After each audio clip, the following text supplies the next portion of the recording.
Hey, history buffs, welcome back.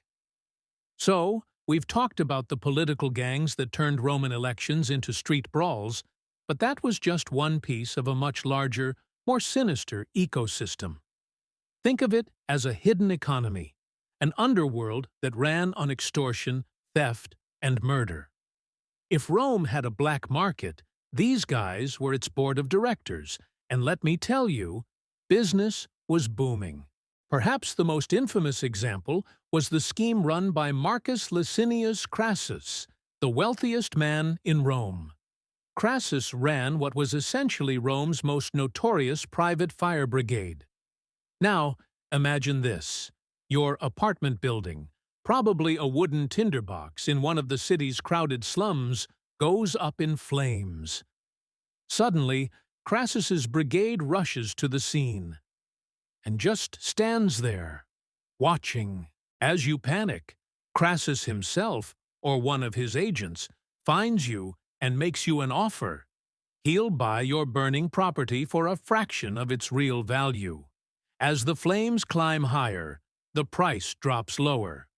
If you refuse, well, his men will just let it burn to the ground. But if you agree to sell, his crew springs into action, puts out the fire, and just like that, Crassus owns another piece of prime Roman real estate. It was a brutal, brilliant, and deeply cynical extortion racket. This twisted logic trickled down to every level of the city.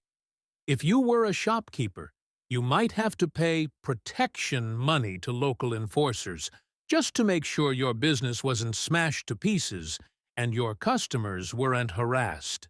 For many ordinary Romans, the local gang boss was a much more immediate and powerful figure than some distant emperor. And then there was the grain. Grain was the lifeblood of Rome. Control the grain, and you control the city.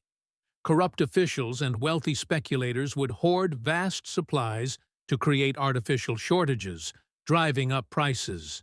Then, they'd sell their stock on the black market for an insane profit. This often led to food riots among the hungry population, which emperors famously tried to solve with bread and circuses. Free food and gladiator games to keep the masses distracted from the corruption hollowing out the empire from within. Nowhere was this chaos more visible than in the bloody final years of the Roman Republic. This wasn't just back-alley brawling. This was open gang warfare in the heart of civilization.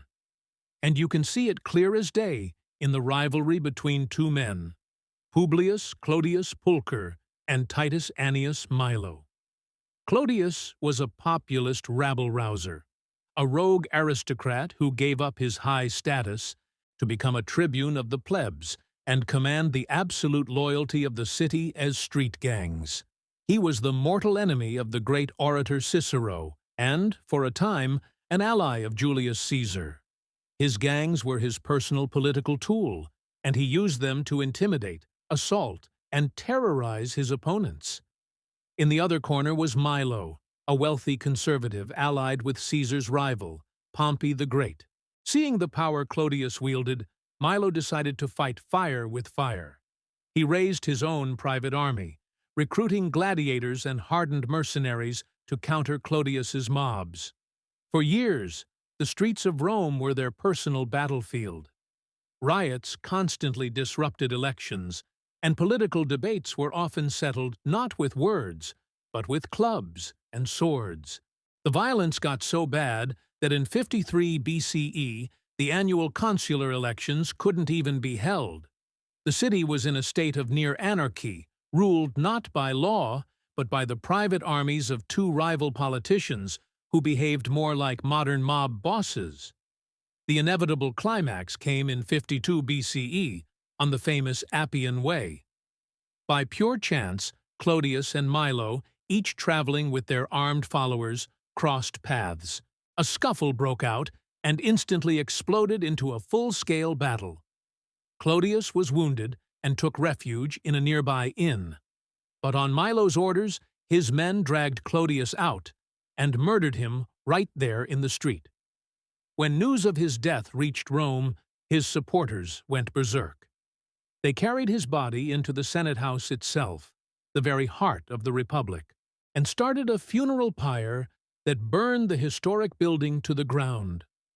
This one single, horrifying event showed just how far the Republic had fallen, its political heart incinerated by the very gang violence it had allowed to fester for so long.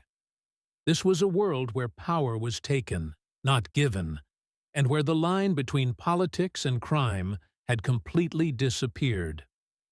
Thanks for watching. If you found this dive into Rome's underworld as fascinating as I do, make sure to hit that like button, subscribe, and ring the bell so you don't miss our next video. See you next time.